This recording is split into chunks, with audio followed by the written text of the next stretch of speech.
المضاجع يدعون ربهم خوفا وطمعا। আমার মুমিন বান্দারা তাদের পার্শ্বদেশ এবং পৃষ্ঠদেশ বিছানার উপরে বেশি রাত থাকে না। তারা তাদের রবের প্রতি রবের ভয়, আল্লাহর ভয়, আশা এবং আশা পোষণ করে। আর তারা আল্লাহকে ভয় করে তারা বিছান থেকে নিজের পিঠকে আলাদা করে নিয়ে তারা রাতের বেলায় আমার কাছে কান্দে, আমার কাছে দোয়া করে, তারা কান্দে, ইবাদত করে। সূরা যারিয়াতের ভিতরে রব্বুল আলামিন বলতেছেন, কানু ক্বালিলাম মিনাল লাইলি মা ইয়াহজাউনা ওয়া বিল আসহারি হুম ইস্তাগফিরুন। আমার এই মুমিন বান্দাগুলি, আমার খাঁটি বান্দা যারা, তারা সারা রাত ঘুমায় না, রাতের একটা অংশ মাত্র তারা ঘুমায়, সারা রাত ঘুমায় না, একটা অংশ তারা ঘুমায়, আর বাকি অংশটুকু শেষ রাত্রে তারা ওঠে আর আমার দরবারে তারা কান্দে, মাপ চায় আর কাঁদতে থাকে, চোখের পানি ফেলতে থাকে। আল্লাহ রাব্বুল আলামিন শেষ রাত্রে প্রথম আকাশে আসেন। হাদিস শরীফে এসেছে, প্রথম আকাশে আল্লাহ রাব্বুল আলামিন এসে দুনিয়ার মানুষকে ডাকেন, কে আছো? গুনাহ করে জীবন বোঝাই করে ফেলেছো, নাফরমানি করেছো, গুনাহ করেছো, অথবা বিপদে পড়েছো, ঋণগ্রস্ত হয়ে পড়েছো, অসুবিধায় পড়েছো, মামলা মকদ্দমায় পড়েছো, আমার কাছে মাপ চাও, আমার কাছে সাহায্য চাও। এই সময় যে সমস্ত বান্দারা আরামের ঘুমকে হারাম করে আল্লাহর দরবারে কাঁদতে থাকে, তাহাজ্জুদের নামাজ আদায় করে যখন হাত তুলে কাঁদে, আল্লাহ পাক তখন এই দৃশ্য দেখে ফেরেশতাদের বলেন, ও আমার ফেরেশতারা, আমার ওই বান্দাগুলি কাঁদে কেন? সমস্ত মানুষ যখন ঘুমানো, এই বান্দাগুলি কাঁদে কেন বলো? ফেরেশতারা বলে, আল্লাহ তুমি তো ভালো করে জানো।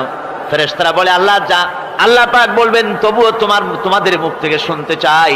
ফেরেশতারা তখন বলবে, রব্বুল আলামিন তোমার বান্দা গুনাহ করেছে, জাহান্নামের ভয়তে তোমার কাছে কাঁদতেছে, তোমার ভয়তে কাঁদে, জাহান্নামের ভয়তে কাঁদে। আল্লাহ জিজ্ঞেস করেন, ফেরেশতারা, ওরা যে আমার ভয়তে কাঁদে, ওরা কি আমারে দেখছে নাকি? ফেরেশতারা বলেন, না খোদা তোমারে দেখে নাই। আল্লাহ পাক বলেন, ওরা আমার যে জাহান্নামের ভয়তে কাঁদে, ওই জাহান্নাম তারা দেখেছে নাকি? ফেরেশতারা বলে, না আল্লাহ, তোমার জাহান্নাম ওরা দেখে নাই, তোমার বেহেশত কিছুই দেখে নাই। আল্লাহ পাক বলেন, ও আমার ফেরেশতারা, এই বান্দাগুলি আমার দুজক দেখে নাই, আমাকে দেখে নাই, হাসর মিজান সিরাত কিছুই দেখে নাই, শুধু কোরআনের কথা শুনে, আমার নবীর কথা শুনে, আমার কোরআনের কথা শুনে বিশ্বাস করে আরামের ঘুমকে হারাম করে কিভাবে কাঁদতেছে তাকায় দেখ। আমার রহমতের দরিয়ায় জোশ মেরে গেছে, তোরা সাক্ষী থেকে যা, আমার ওই ক্রন্দনরত বান্দাগুলিকে আমি আল্লাহ মাফ করে দিলাম। আমার ভাইয়েরা, আল্লাহ পাক বলেন, আম্মান হুয়া কানিতুন আনা আল-লাইলি সাজিদাও ওয়া কাইমা। আল্লাহ রাব্বুল আলামিন বলেন, সিজদার ভিতরে আর দাঁড়ানোর ভিতরে আমার এই বান্দাগুলি আখিরাতে আমার সঙ্গে দেখা করা লাগবে এই ভয়তে, জাহান্নামের ভয়তে তারা কাঁদে, এভাবে কাঁদতে থাকে। আর আল্লাহ পাক ওই সময় তাদের গুনাহ মাফ করতে থাকেন। কোরআনে কারীমের ভিতরে আল্লাহ পাক বলেন, সারা রাত ঘুমাতে আল্লাহ নিষেধ করেছেন, সারা রাত যেন ঘুমায়ো না, পাইকারি দরে ঘুমায়ো না, একটু জাগো। ওয়াজকুর ইসমা রাব্বিকা বুকরাতাও ওয়া আসীলা। সকাল এবং সন্ধ্যায় তোমার প্রভুর, তোমার রবের জিকির করো, স্মরণ করো। ওয়া মিনাল লাইলি ফাসজুদ লাহু ওয়া সাব্বিহহু লাইলান তাওয়িলা। তোমার রাতের বেলায় রাতের একটা অংশ সেজদায় অবনত হও, আর রাতের দীর্ঘ সময় ঘুমায় থেকো না, হয় একটা লম্বা সময় ঘুমাও, কিন্তু একটা অংশ রাখো যে সময় তুমি আমার দরবারে সেজদায় পড়ে যাবে, কাঁদবে। আমার বন্ধুগণ, রাতটা ওয়াজআলনাল লাইলা সুবাতা, আল্লাহ রাব্বুল আলামিন ওয়াজআলনা সুবাতা ওয়াজআলনান নাওমা সুবাতা ওয়াজআলনাল লাইলা লিবাসা, ঘুমকে বানাইছেন আল্লাহ শান্তির বাহন, আর রাতকে করেছেন আচ্ছাদন। রাতকে কি করেছেন? আচ্ছাদন। রাতকে একটা পর্দা লাগিয়ে দিয়েছেন, রাতের পর্দা। যেহেতু প্রেম ভালোবাসা ঢোল পিটায় করা যায় না, ঢোল পিটায় প্রেম করা যায় না। মানুষকে দেখায় দেখায় প্রেম ভালোবাসা করা যায় না, এটা হলো দুনিয়ার রীতিনীতি। দুনিয়ায় যেটা মানুষেরা করে, আসল সবচাইতে বড় ভালোবাসার পাত্র হলেন আল্লাহ, মাশুক হলেন আল্লাহ, আশেক হলো মানুষ। আশেক এবং মাশুকের ভিতরে প্রেম বিনিময় হবে, ভালোবাসার আদান প্রদান হবে, কথোপকথন হবে। এজন্য দিনের কোলাহলপূর্ণ অবস্থায় তা হয় না বলে রব্বুল আলামিন বলেন, আমি তোমাদের জন্য রাতকে একটা আচ্ছাদন, একটা পর্দা বানায় দিয়েছি। এই রাতের পর্দার ভিতরে থেকে আমারে ডাকো, আমাকে আমার কাছেই তুমি আমাকে ডাকো, একটা লম্বা সময় নিয়ে আমাকে বলতে থাকো, আমাকে ডাকতে থাকো। আল্লাহ পাক তার নবীকেও বলেছেন, ইয়া আইয়ুহাল মুযাম্মিলু কুমিল লাইলা ইল্লা কালিলা। হে চাদর আচ্ছাদিত ব্যক্তি, রাত্রিকালে সালাতে দণ্ডায়মান থাকো, কিন্তু কম, সারা রাত জাগার দরকার নেই। একটা অংশ জাগো, যখন তুমি আমার জন্য কাঁদবে, আমার জন্য সেজদায় পড়ে থাকবে। রাসূল পাক সাল্লাল্লাহু আলাইহি সাল্লাম তাহাজ্জুদের নামাজি সেজদায় পড়ে থাকতেন, রাতে ঘন্টার পর ঘন্টা চলে যেতেছে। হযরত আয়েশা বলেন, আমি মনে করতাম সেজদায় এমন ভাবে রাসূল পড়েছেন আর ওঠেন না, আমার মনে হতো হুজুর বুঝি ইন্তেকাল করে গেছেন। আমি রাসূলের পায়ের আঙ্গুল ধরে আস্তে করে চাপ দিতাম, হুজুর তাতে একটু ব্যথা পেয়ে আঙ্গুল নাড়া দিতেন, তখন আমি মনে করতাম আল্লাহর নবী বিদায় হন নাই, বেঁচে আছেন। আবার কখনো দাঁড়িয়ে দাঁড়িয়ে নামাজের ভিতরে তেলাওয়াত করতে করতে রাত শেষ হয়ে যেত, আমার মনে হতো এই দাঁড়ানো থেকে হুজুর বুঝি আর রুকুতে যাবেন না। আবার যখন রুকুতে যেতেন মনে হতো এই রুকু থেকে আর বুঝি সেজদায় যাবেন না। আবার যখন সেজদায় যেতেন মনে হতো এই সেজদা থেকে রাসূল বুঝি আর উঠবেন না। সুবহানাল্লাহ। সাহাবায়ে কেরাম জিজ্ঞেস করতেন, হে রাসূল, হযরত আয়েশা জিজ্ঞেস করে, হে রাসূল আপনি এত কাঁদেন কেন, এত ইবাদত করেন, এত রাত জাগেন? হযরত আয়েশা বলেছেন, আল্লাহর নবী দাঁড়িয়ে দাঁড়িয়ে তেলাওয়াত করতে করতে, দাঁড়িয়ে দাঁড়িয়ে নামাজ পড়তে পড়তে পাও মোবারক, কদম মোবারক এমন ভাবে ফুলে যেত, সকাল বেলায় জুতার মধ্যে পাও ঢুকতো না। সুবহানাল্লাহ। এইভাবে রাসূল পাক কষ্ট করতেন। জিজ্ঞাসা করতে, এত ইবাদত কেন করেন? আপনার তো আগের পিছের সমস্ত গুনাহ আল্লাহ মাফ করেছেন, কোনো গুনাহ আপনার নাই, তবু আল্লাহ বলে দিয়েছেন নবী আপনার আগের পিছের সব মাফ, তারপরেও এত কাঁদেন কেন? আল্লাহর নবী বলেছেন, ও সাহাবীরাও আমার স্ত্রীরা শোনো, আমি কি আমার বান্দার, আমি আমার আল্লাহর শুকরগুজারকারী বান্দায় কি আমি পরিণত হব না? যে আল্লাহ আমাকে এত নিয়ামত দিয়েছেন, আমি কি সেই আল্লাহর শুকরগুজার হব না? রাসূলুল্লাহ এভাবে কাঁদতেন। সুতরাং প্রত্যেকটি মুসলমানকে রাতের বেলায় আল্লাহর দরবারে হাত তুলে কাঁদতে হবে, মোনাজাত করতে হবে, রব্বুল আলামিন যে গুনাহ করেছি, আমি যত গুনাহ করেছি, আমাকে তুমি নেয়ামত যা দিয়েছো, এই নেয়ামত তুমি না দিলেও পারতে, তুমি দয়া করে দিয়েছো। এভাবে যদি মানুষ কান্দে, আল্লাহ এই অপরাধ করেছি, অপরাধের কথা যদি স্মরণ করে আর কাঁদতে থাকে, আল্লাহ রব্বুল আলামিনের রহমত তার উপরে তখন পড়তে থাকে। আর এই তাহাজ্জুদ গভীর রাতের কান্দাকাটি, এই জন্য আল্লাহ পাক বলেন, এর আসল ব্যাপারটা হলো ইন্না নাশিআতাল লাইলি হিয়া আশাদ্দু ওয়াতআন ওয়া আকওয়ামু কিলা। আসল ব্যাপার হলো এই প্রকৃতপক্ষে রাতের বেলায় যে নামাজটা হয়, শয্যা ত্যাগ করে মানুষ যে নামাজ পড়তে দাঁড়ায়, এতে করে তার আত্মসংযমের ট্রেনিং হয়ে যায়, আল্লাহর সঙ্গে মহব্বত কায়েম হয়ে যায়। ইসলামী আন্দোলনের বিজয়ের জন্য কর্মীদের এটা সবচাইতে বড় ওষুধ। শুধু হরতালের প্রোগ্রাম দিয়া, শুধু মিছিলের প্রোগ্রাম দিয়া ইসলামী আন্দোলন বিজয় কোনো কালে হয় নাই আর হবেও না। এজন্য আন্দোলন যারা করে তাদেরকে গভীর রাত্রে উঠতে হয়, নফল রোজা রাখতে হয়, আর গভীর রাত্রে তেলাওয়াত করতে হয়, কাঁদতে হয় আল্লাহর কাছে, তা না হলে আন্দোলনের বিজয় হওয়া সম্ভব। আল্লাহ পাক বলে, বান্দা যখন আমাকে ডাকে, আমি বান্দার একদম নিকটে, তার ঘাড়ের চাইতেও নিকটে। ওয়া নাহানু আকরাবু ইলাইহি মিন হাবলিল ওয়ারিদ। আমি আমার বান্দার সারা যে রগের উপরে তার মাথা, এর থেকেও আমি আমার বান্দার বেশি নিকটে। সুবহানাল্লাহ পড়ে। আমি তোমার কাছে, আমার কাছে মাপ চাও, যত বড় গুনাহ হোক। ওয়া ক্বালা রাব্বুকুম উদউনি আস্তাজিব লাকুম। তোমার প্রভু তোমাকে ডেকে বলেছে, আমাকে ডাকো, আমি মাফ করে দেবো। সুবহানাল্লাহ। কত বড় কথা, আমাকে ডাকো, নিরাশ হয়েও না, হতাশ হয়েও না। আল্লাহর গজব বেশি না রহমত বেশি? আল্লাহর রহমত বেশি। হাদিসে কুদসির ভিতরে এসেছে, আল্লাহ পাক বলেছেন, কোন বান্দা যদি আমার দিকে এক বিগত অগ্রসর হয়, আমার রহমত তার দিকে এক হাত এগিয়ে যায়। কোন বান্দা যদি আমার দিকে হেঁটে আসে, আমার রহমত তার দিকে দৌড়ে যায়। বান্দা যখন আল্লাহর দরবারে দুহাত উঁচু করে চোখের পানি ফেলে দেয়, মুসলিম শরীফের হাদিসের ভিতরে এসেছে, গভীর রাত্রে, রাতের তৃতীয় অংশে আল্লাহ রাব্বুল আলামিন প্রথম আকাশে আসেন আর ডেকে বলেন, পৃথিবীতে আছো নাকি কেউ গুনাহ করে জীবন বরবাদ করে দিয়েছো, আমার কাছে মাফ চাও। ঋণগ্রস্ত আছো, অসুস্থ আছো, অপমানিত আছো, কে আছো মাজলুম, আমাকে ডাকো, আমার কাছে বলো, আমি ডাকের সাড়া দেব, জীবনের আশা পূরণ করে দেব। ওই সময় যেই সমস্ত লোকেরা কাঁদে তাহাজ্জুদের নামাজ পড়ে, আল্লাহ জিজ্ঞেস করেন ফেরেশতারা, অমুক অমুক দেশ অমুক অমুক বান্দারা কাঁদে কেন? ফেরেশতারা বলে, রব্বুল আলামিন তুমি তো ভালো করে জানো। আল্লাহ বলেন, জানি, তবুও তোমাদের মুখে শুনতে চাই। তারা বলে, রব্বুল আলামিন তোমার এই বান্দা গুনাহ করেছি, গুনার জন্য মাফ চায়, জাহান্নাম থেকে বাঁচতে চায়।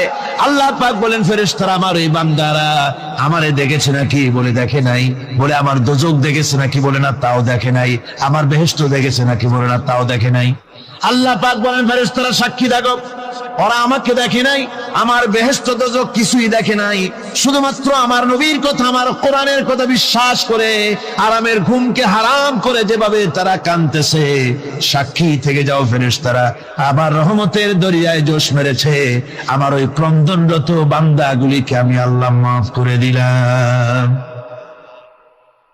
সুতরাং মুমিন বান্দা যারা, আল্লাহর মুমিন বান্দা যারা, এই ইমানের কোয়ালিটি, এটাও হতাশায় নিরাশায় ভেঙে পড়বে না।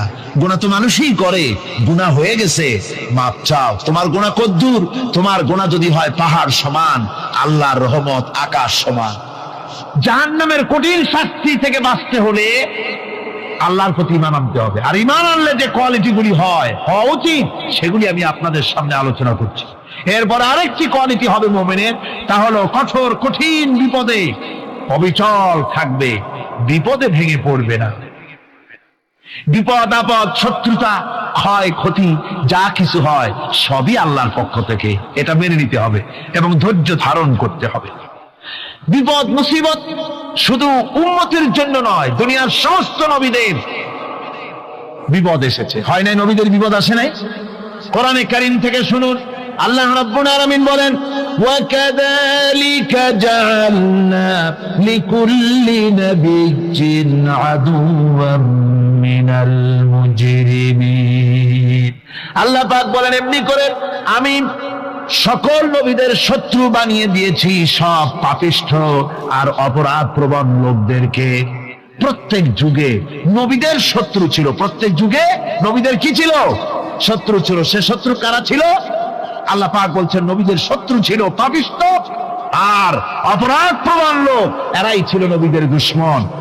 রাসূলগণের অবস্থা যদি এই হয়, তাহলে তার উম্মত, ওই দিনের ধারক বাহক যারা, তাদের বুঝি বিপদ আপদ হবে না? নাকি হবে কিনা? তো ইসলামের বিরোধিতা যারা করে, কোরআনের পরিভাষায় বলা হয়েছে ইসলামের দুশমন, নবীদের দুশমন। দুনিয়ার সব পাপিষ্ঠ আর অপরাধ প্রবণ লোকেরাই ইসলামের দুশমন হয়, নবীদের দুশমন হয়। আজও দেখেন, আজও তাকিয়ে দেখেন, ইসলামী আন্দোলনের বিরোধিতা যারা করে তারা পাপিষ্ঠ চরিত্রের কিনা তাকায় দেখেন, খুঁজে দেখেন, সর্বত্র খুঁজে দেখুন, খুঁজে দেখুন। যারা ইসলামী আন্দোলনের বিরোধিতা করে, যারা ইসলামকে মিটিয়ে দেওয়ার চেষ্টা করতেছে, যারা ইসলামকে মৌলবাদ বলে, ইসলামকে সাম্প্রদায়িক বলে, কোরআনে কারীমের কথা কত স্পষ্ট যে নবীদের দুশমন হয়, ইসলামের দুশমন হয় মুজরিম লোকেরা, অপরাধ প্রবণ আর পাপিষ্ঠ লোকেরা। আজও আমরা দেখতে পাই এই শ্রেণীর লোকেরা পাপিষ্ঠ এবং সবচাইতে সমাজের নিকৃষ্ট ধরনের চরিত্রহীন লোক। নামাজ নাই। আপনি খুঁজে দেখেন, ইসলামী আন্দোলনের বিরোধিতা যারা করছে, যারা নেতৃত্ব দিচ্ছে, নামাজ নাই, রোজা নাই, চরিত্র নাই, হজ নাই, যাকাত নাই, মদ, জুয়া, জেনা, ব্যভিচার ইত্যাদিতে লিপ্ত। চেহারা দেখলে ছেলেপেলেরা 2 গ্লাস পানি খায় ভরসটে। কথা ঠিক কিনা কয়? এই হলো অবস্থা। মারে কেন? মুমিনদেরকে, পয়গম্বরদেরকে, সাহাবীদেরকে এবং ঈমানদারদেরকে মারে কেন? তার কারণ হচ্ছে আল্লাহ রাব্বুল আলামিন বলেছেন, ওয়া মা নাকামু মিনহুম ইল্লা আইয়ুমিনু বিল্লাহিল আজিজিল হামিদ। কাফিররা ঈমানদার লোকদেরকে অন্য কোন অপরাধী নির্যাতন চালায় না, নির্যাতন চালায় শুধু এই কারণে যেহেতু মুমিন লোকেরা পরাক্রমশালী, আল্লাহ রাব্বুল আলামিনের দ্বীনকে কায়েম করতে চায়, তার উপরে ঈমান এনেছে, এই কারণেই তারা মারে। ঠিক কিনা কর? যুগে যুগে নবীদের উপরে সাহাবীদের উপরে যে অত্যাচার হয়েছে, সেই অত্যাচার এই কারণেই হয়েছে, অন্য কোনো কারণে নয়। এই কঠিন বিপদে অবিচলতা এবং ধৈর্যের দৃষ্টান্ত নবীগণ পেশ করেছেন পৃথিবীর বুকে। আমরা দেখেছি ইব্রাহিম আলাইহিস সালামকে আগুনে ফালানো হয়েছে, আছে না কোরআন শরীফে? আমি কিন্তু গল্প করতেছি না, সব কোরআনের কথা। কিসের কথা? ইব্রাহিম আলাইহিস সালামকে আগুনে ফালানো হচ্ছে। অপরাধ কি? অপরাধ হচ্ছে হযরত ইব্রাহিম আলাইহিস সালাম দাওয়াত দিয়েছেন লা ইলাহা ইল্লাল্লাহ। জোরে পড়েন লা ইলাহা ইল্লাল্লাহ, লা ইলাহা লা ইলাহা ইল্লাল্লাহ মুহাম্মাদুর রাসূলুল্লাহ। হযরত ইব্রাহিম আলাইহিস সালাম দ্বীনের দাওয়াত দিয়েছেন, এক আল্লাহর দাওয়াত দিয়েছেন, ঈমানের দাওয়াত দিয়েছেন। আর কোন অপরাধ ছিল না। নমরুদ সহ্য করতে পারলো না। কোরআনে কারীমের মধ্যে সব কথাগুলি আল্লাহ পাক এই জন্য বিধৃত করেছেন, এই জন্য কোরআনে কারীমের মধ্যে সব কথা উঠায় দিয়েছেন, যাতে করে মুমিনেরা বিপদ আসলে পরে যেন ঘাবড়ে না যায়। ইব্রাহিম আলাইহিস সালামকে আগুনে ফালানো হচ্ছে। ফেরেশতা বলছে, ইব্রাহিম তোমারে আগুনে ফালায় দাও, হতেছে আমার কাছে সাহায্য চাও, আমার কাছে ক্ষমতা আছে, আগুনগুলো উঠাইয়ে নমরুদের বংশ জ্বালায় দেব। হযরত ইব্রাহিম ফেরেশতার কাছে সাহায্য চাইছিলেন নাকি? তিনি বললেন, ফেরেশতা তোমার কাছে সাহায্য কেন চাইব? আমি তো এমন কোন অন্ধ আল্লাহর ইবাদত করি না যেই অন্ধ স্রষ্টা তার গোলামের দুঃখ দুর্দশা না দেখেন। আমি তোমার কাছে সাহায্য চাইব না। হযরত ইব্রাহিম আলাইহিস সালাম পাশ করলেন। কি বলেন, পাশ করছেন না? ঈমানের পরীক্ষায় পাশ। আগুনের মধ্যে হযরত ইব্রাহিমকে যখন ফেলানো হচ্ছে, রব্বুল আলামিন আগুনের প্রতি নোটিশ করে দিলেন, ইয়া নারু কুনি বারদাও ওয়া সালামান আলা ইব্রাহিম। আগুন আমার ইব্রাহিমের জন্য শান্তিদায়ক, ঠান্ডা হয়ে যা। এখন কি আর আগুনের বাপের ক্ষমতা আছে ইব্রাহিমের পোড়ানো? আর ক্ষমতা নাই। আমার বন্ধুগণ, ইব্রাহিম আগুনের ভিতরে আরামে বসা আছেন, আর ওদিকে নমরুদ বসে বসে দেখতেছে দূর থেকে। ইব্রাহিম তো জ্বলে না, গায়ের মধ্যে আগুন জ্বলে গেল। ডাক দিয়া কয়, আগুন তোর হলো কি? কেন জ্বালাইতে পারিস না আমার দুশমন রে? হলোটা কি তোর? তোর কি জ্বালানো শক্তি বন্ধ হয়ে গেল নাকি? আগুনের ভিতর থেকে জবাব এলো, নমরুদ রে, আমার ভিতরে জ্বালানো শক্তি আছে কি নাই যদি প্রমাণ করতে চাও, টেস্ট করতে চাও, তুই নিচে আয়, তোরে শুদ্ধ তামাম দুনিয়া জ্বালাই দিতে পারি, ইব্রাহিমের এক গাছা পশমও জ্বালাইতে পারি না। তার কারণ হচ্ছে আমি হচ্ছি মাখলুক, আল্লাহ হচ্ছেন খালিক। আল্লাহ আমাকে বলেছেন না জ্বালাতে, তুমি 1000 বার বললেও আমি ইব্রাহিমকে জ্বালাইতে পারবো না। কোরআনে কারিমে ঘটনা বলে মুমিনদেরকে সাহস দেওয়া হচ্ছে, মুমিনেরা দ্বীনের কাজ করতে গিয়ে বিপদ আবাজ আসবে, ঈমানের দাবি হলো বিপদ আসবে, আর বিপদ আসলে ঘাবড়ায় যেও না, মুসিবতে পড়ে চিন্তায় পেরেশানে হয়রান হয়ে যেও না। বিশ্বকবি আল্লামা ইকবাল কি সুন্দর করে বলেছেন, আজ ভি হোক জু ইব্রাহিম কা ইমা पैदा आग कर सकती है एक अंदाज गुलिस्तां पैदा। ইব্রাহিমের ঈমান যদি আজিও কোথাও হয় বিদ্যমান, করতে পারেন অগ্নিকুণ্ডে খুবসুরত এক গুলিস্তান। আজও যদি আগুনের ভিতরে কোন নমরুদ কোন ইব্রাহিমকে যদি ফেলে দেয়, আল্লাহ রাব্বুল আলামিন আজও আগুনকে ফুলের বাগান বানায়া দিবেন। সুবহানাল্লাহ। ভয় পাওয়ার কারণ নাই, চিন্তা করার কোনো কারণ নাই। আমার বন্ধুগণ, হযরতে হুদ আলাইহিস সালামকে যখন সমাজের লোকেরা, রাষ্ট্রের লোকেরা ঘিরে ফেলে দিল, সমাজ শক্তি, রাষ্ট্র শক্তি যখন তাকে ঘিরে ফেলে দিল, ষড়যন্ত্রের পাহাড় তুলে দিল, তারে মেরে ফেলে দিবে, হযরত হুদ দেশ থেকে তা পালায় গেলেন না, ভয় পেলেন না। হযরতে হুদ আলাইহিস সালাম বললেন, কোরআনে কারীমে হযরত হুদের কথা কোট করা হলো, ফাকিদুনি জামিআন সুম্মা লা তুনজিরুন। সম্মিলিতভাবে ষড়যন্ত্র করো আমার বিরুদ্ধে, সবাই মিলে ষড়যন্ত্র করো, সুম্মা লা তুনজিরুন, আর আমাকে এতটুকু অবকাশ তোমরা দিও না। ইন্নী তাওয়াক্কালতু আলাল্লাহি রাব্বি ওয়া রাব্বিকুম, আমি ভরসা করেছি সেই আল্লাহর উপরে যার কুদরতি হাতের ভেতরে, যিনি আমাদের রব তোমাদেরও রব, আর যার কুদরতি হাতের ভিতরে তামাম পৃথিবীর জানগুলি যার হাতে, সে আল্লাহর উপরে ভরসা করেছি। ষড়যন্ত্র যদ্দূর আছে করতে থাকো, আমি ষড়যন্ত্র পরোয়া করি না।